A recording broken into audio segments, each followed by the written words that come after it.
کریم صلی اللہ علیہ وسلم نے ارشاد فرمایا جس گھر کے اندر نماز تہجد ادا کی جاتی ہے، جس گھر میں نماز تہجد ادا کی جاتی ہے، اس گھر کو فرشتے اس طریقے سے پہچانتے ہیں جس طریقے سے زمین پر رہنے والا آسمان کے چمکتے ہوئے تارے کو پہچان لیتا ہے۔ یعنی زمین پر انسان رہ رہا ہے، نگاہ اٹھا کر آسمان کے تارے کو دیکھتا ہے تو پہچان لیتا ہے کہ یہ تارا ہے، اس لیے کہ تارا چمکتا ہے۔ تو انسانوں کے گھروں کے اندر بھی جس گھر میں تہجد کی نماز ادا ہوتی ہے وہ گھر چمکتا ہے، اس چمک کی وجہ سے فرشتے آسمان میں اس گھر کو پہچان لیتے ہیں۔ آج میک اپ کا دور ہے اور کاسمیٹک کا دور ہے، نہ جانے شادی کے موقع پر ہماری بچیاں کتنے کا میک اپ کراتی ہیں بیوٹی پارلر میں جا کر، اللہ ہی خیر فرمائے، باپ نہ جانے کتنے پیسے لٹاتا نظر آتا ہے۔ میں ایک نسخہ عطا کر دیتا ہوں، کسی میک اپ کی ضرورت نہیں پڑے گی، کسی آپ کو کریم کی ضرورت نہیں پڑے گی، کسی بیوٹی پارلر میں جانے کی ضرورت نہیں پڑے گی، اس لیے کہ یاد رکھیں یہ کاسمیٹک کی آئٹم کے بارے میں پبلسٹی کرنے والے جھوٹ تو بول سکتے ہیں لیکن مدینے کے تاجدار کبھی جھوٹ نہیں بول سکتے۔ پیغمبر رحمت نے فرمایا جو رات کو تہجد کی نماز ادا کرتا ہے اللہ دن میں اس کے چہرے کو منور کر دیا کرتا ہے۔ چہرے کو روشن کرنا ہے، منور کرنا ہے تو تہجد کی نماز پڑھو۔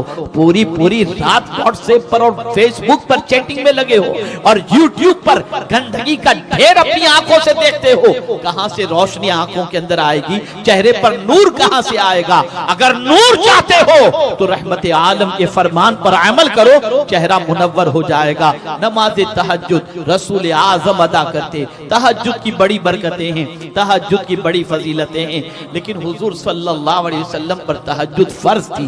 عام مسلمان پر 5 وقت کی نماز، رسول اعظم پر 6 وقت کی نماز، تہجد بھی مصطفیٰ جان رحمت پر کمپلسری تھی۔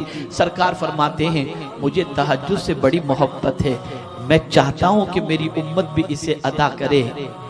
تمنا دیکھیں، لیکن امت پر یہ گیران نہ گزرے اس لیے میں نے تہجد اس پر کمپلسری نہیں کیا، میری امت تکلیف میں نہ پڑ جائے کہ اگر میں تہجد کو کمپلسری کر دوں تو کہیں رات کو اٹھنا میری امت کے لیے دشوار ہو اور میری امت دشواری کی وجہ سے تہجد چھوڑ دے، اس لیے میں تہجد کو میری امت پر کمپلسری نہیں کر رہا ہوں، فرض نہیں کر رہا ہوں۔ اللہ عز و جل توفیق دے تو اٹھ کر کے بندہ نماز ادا کرے، تہجد پڑھے، یہ اس کے لیے باعث ثواب ہے لیکن کمپلسری نہیں۔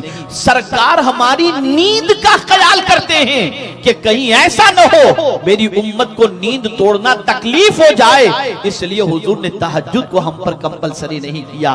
مسواک کو لے لیجئے، میرے پیارے آقا صلی اللہ علیہ وسلم کو مسواک سے بڑی محبت تھی۔ رسول اعظم صلی اللہ علیہ وسلم فرماتے ہیں اگر کوئی چاہتا ہے کہ اس کا خاتمہ ایمان پر ہو تو مسواک کا استعمال کرے، مسواک کی بنیاد پر اللہ خاتمہ ایمان پر فرمائے گا۔ اللہ اکبر۔ لیکن پیغمبر اعظم کو وہاں پر بھی اپنی امت یاد آتی ہے اور سرکار فرماتے ہیں میری امت کی تکلیف میں پڑنا اس کا مجھے خیال نہ ہوتا تو میں ہر نماز میں وضو کے لیے مسواک کو کمپلسری قرار دے دیتا۔ رسول اعظم کو ہماری تکلیف کا اتنا خیال ہے کہ ہم تکلیف میں نہ پڑ جائیں، اس لیے بہت ساری چیزوں کو سرکار نے کٹ آف کر دیا۔ حج کے حوالے سے دیکھیں، ایک صحابی نے عرض کیا یا رسول اللہ صلی اللہ تعالی علیہ وسلم کیا ہر سال حج فرض ہے؟ سرکار خاموش رہے۔ پھر انہوں نے پوچھا کیا ہر سال مسلمان پر حج فرض ہے؟ سرکار خاموش رہے۔ پھر تیسری مرتبہ جب انہوں نے پوچھا تو رحمت عالم ارشاد فرماتے ہیں صلی اللہ علیہ وسلم اگر میں ہاں کہہ دوں تو ہر سال حج فرض ہو جائے گا، لیکن پروردگار جل جلالہ کے پیارے حبیب صلی اللہ علیہ وسلم اس ارشاد کے ذریعے پوری دنیا کو پیغام دینا چاہتے ہیں کہ میں محتاج نبی بن کر کے نہیں آیا، میں مختار بن کر کے آیا ہوں۔ میں اگر کہہ دوں کہ حج فرض ہے تو ہر مسلمان پر ہر سال کے لیے حج فرض ہو جائے گا۔ لیکن ہمارا خیال، ہماری تکلیفوں کا خیال، ہماری پریشانیوں کا خیال، اس کی وجہ سے مسواک بھی فرض نہیں، اسی وجہ سے تہجد کی نماز بھی فرض نہیں۔ اور کیا کیا میں آپ کو بتاؤں.